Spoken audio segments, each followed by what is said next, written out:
வால்பறவை YouTube நேயர்களுக்கு வணக்கம். நான் ஆயுர்வேத மருத்துவர் சந்தியா. நிறைய பேர் குழந்தைங்க என்கிட்ட வர்றது ஒரு 10th குழந்தைங்க, 12th குழந்தைங்க, எக்ஸாம் டென்ஷனில் வர குழந்தைங்க எல்லாம் ஃபேஸ் பண்ணுறது நல்ல முகம் ஃபுல்லாக ஊசி குத்த இடம் இல்லாமல் கொப்பளமாக வருதுங்க. நெஞ்சு மார்பு பகுதியில் வருது, முதுகு பகுதியில் வருது, பசங்களுக்கெல்லாம் பிம்பிள்ஸ் வருமா அப்படின்னு நிறையா பேரண்ட்ஸ் என்கிட்ட ரொம்ப புலம்புறாங்க. அதுக்கான மெயின் காரணம் என்னன்னு நிறையா பேர் அது கவனிக்காமல் இருக்கிறது என்னென்னா, தலையில் டேண்ட்ரஃப் அதாவது பொடுகு பிரச்சனை இருக்கிறத ஆரம்பத்திலேயே சரி செஞ்சுருங்க. பொடுகுனா என்ன அப்படின்னா, நம்ம தலை ரொம்ப ஆயில் வைக்காமல், ஆயிலே வச்சு பழகாதவங்க, இல்லைன்னா ரொம்ப உஷ்ணமாக ஜங்க்ஸு சாப்பிட்றவங்களுக்கு உடம்புலாம் ரொம்ப சூடாகி தலையில் இருக்கிற ஸ்கேல்ப் நமக்கு புரிய ஆரம்பிக்கும். அதுதான் பொடுகு.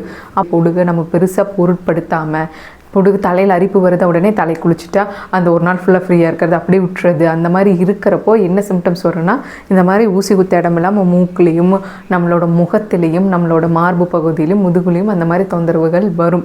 அடுத்து அது இச்சிங் ஆக ஆரம்பிக்கும், நம்மளோட அழகு கம்மியாக ஆரம்பிக்கும். பொடுகோட தொகல் ஸ்கின்ல படுறதுனால தான் அந்த கொப்பளமாக வருது. அதே மாதிரி எண்ணெய் வைக்கிறதாகட்டும் சரி, நம்ம தலைக்கு சோப் போடுறதாகட்டும், தலை குளிச்சுட்டு அதே கையோட உடம்பு ஃபுல்லாக தேய்க்கிறப்போ அப்பையும் அது ஸ்ப்ரெட் ஆக வாய்ப்பு இருக்குது. அதனால் எப்போ நீங்கள் தலை குளிச்சிங்கன்னா நல்லா தலை குளித்து தலை ட்ரை பண்ணி கையெல்லாம் வாஷ் பண்ணிவிட்டு அதுக்கப்புறம் மேலே குளிக்கிறது ரொம்ப ரொம்ப நல்லது.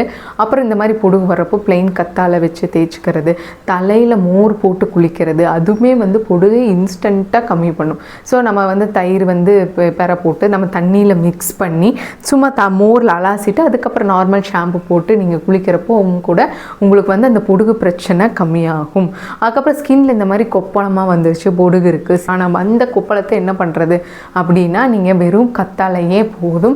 நாங்கள் தலைக்கு தேய்ச்ச பொடுகு இருக்குன்னு தலைக்கு தேய்ச்ச கத்தாழையே முகத்துக்கு தேய்க்கூடாது. முகத்துக்கு தனி கத்தாழை எடுத்து முகம் ஃபுல்லாக தேய்ச்சிட்டு ஒரு 1/2 hour கழிச்சிட்டு குளிக்கிறது ரொம்ப நல்லது. அதுக்கப்புறம் நைட்டு படுக்கிறப்போ தேங்காய் எண்ணெய் எல்லாம் அப்ளை பண்ணிங்கனாலும் கூட அந்த கொப்பளம் படிப்படியாக கம்மியாயிரும்.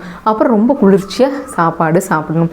எப்போ பார்த்தாலும் ஒரே மாதிரி உணவுகள் எடுத்துக்காமல் நிறைய பழங்கள், நுங்கு, இளநீ, மோர், பனங்கள் கண்டு போட்ட இளநீ, இந்த மாதிரிலாம் குடிக்கிறப்போ இந்த மாதிரி வர கொப்பளங்கள் எல்லாம் இயற்கையாகவே நம்ம சரி பண்ணிக்கலாம். இதுவும் போக கம்மி ஆகலை அப்படின்னா நேர்லையும் பார்க்கலாம், இல்லைன்னா ஆன்லைன் கன்சல்டேஷனும் பண்ணலாம். நான் இங்கே ஊத்துக்குளி ரோடு பாளையக்காட்டில் இருக்கேன்.